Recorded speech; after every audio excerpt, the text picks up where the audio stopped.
Assalamualaikum warahmatullahi wabarakatuh. Perkenalkan, saya Safira Nanda Febriana dari kelas Pendidikan Matematika 2022C dengan NIM 22030174058. Jadi di sini saya akan menyampaikan sedikit narasi tentang sejarah bahasa Indonesia sebagai keunggulan bangsa Indonesia dan juga prospek bahasa Indonesia di masa yang akan datang.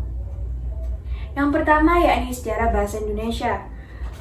Bahasa Indonesia merupakan varian dari bahasa Melayu, di mana bahasa Melayu merupakan lingua franca atau sebagai bahasa perhubungan di wilayah Nusantara. Perkembangan bahasa Melayu semakin pesat dan kokoh karena telah diterima dengan baik oleh masyarakat setempat. Hal tersebut mendorong persatuan dan persaudaraan para pemuda di Indonesia sehingga terbentuknya suatu pergerakan yang mengangkat bahasa Melayu menjadi bahasa Indonesia. Adapun 4 faktor di mana mengapa bahasa Melayu diangkat menjadi bahasa Indonesia. Yang pertama, yakni bahasa Melayu sebagai lingua franca atau bahasa perhubungan. Yang kedua, kesederhanaan sistem atau mudah dipelajari dan tidak kenal tingkatan tutur. Yang ketiga, yakni psikopolitik atau kesukarelaan suku-suku yang ada di wilayah Nusantara dalam menerima bahasa Indonesia sebagai bahasa nasional. Dan yang keempat, yakni kesanggupan bahasa atau adaptif, di mana bahasa Melayu memiliki potensi sebagai bahasa kebudayaan dalam arti yang luas.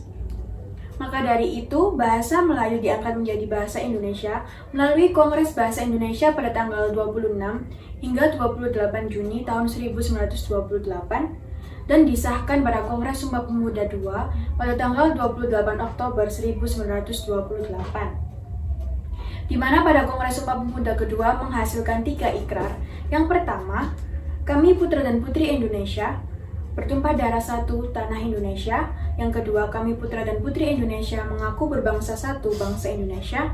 Dan yang ketiga, kami putra dan putri Indonesia menjunjung bahasa persatuan bahasa Indonesia. Maka sejak itulah bahasa Indonesia diangkat menjadi bahasa nasional dan juga bahasa pemersatu bagi bangsa Indonesia. Tidak hanya itu saja, bahasa Indonesia juga menjadi keunggulan tersendiri bagi bangsa Indonesia, di mana bahasa Indonesia tidak hanya sebagai bahasa atau alat komunikasi secara lisan maupun tertulis, tetapi juga sebagai alat pemersatu, pembawa kekhasan, membawa kewibawaan, dan juga sebagai kerangka acuan bagi bangsa Indonesia. Selanjutnya yakni prospek bahasa Indonesia di masa yang akan datang. Untuk prospeknya sendiri bisa kita lihat dari 2 perspektif yang berbeda, yakni yang pertama perspektif yang menggembirakan atau dilihat dari sisi positifnya, di mana perkembangan bahasa Indonesia sangatlah pesat. Bahkan di tingkat internasional, bahasa Indonesia menjadi bahasa terbesar di kawasan Asia Tenggara dan telah tersebar di 47 negara di dunia. Lalu bahasa Indonesia juga menempati posisi keempat sebagai penutur bahasa terbanyak setelah bahasa Inggris, bahasa Mandarin, dan juga bahasa Perancis. Hal itu juga didukung oleh 32 perguruan tinggi di dunia yang menggunakan bahasa Indonesia dalam proses belajar mengajarnya. Selain itu, bahasa Indonesia juga memiliki berbagai istilah dan kosakata dan disiplin ilmu pengetahuan yang telah mewarnai corak fungsi dari bahasa Indonesia itu sendiri. Kedudukan bahasa Indonesia juga akan tetap strategis sebagai bahasa nasional bangsa Indonesia.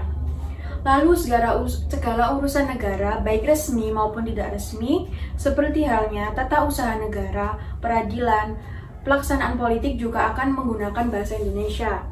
Dan yang terakhir, di dalam sistem pendidikan, bahasa Indonesia sebagai bahasa pengantar dan juga objek studi.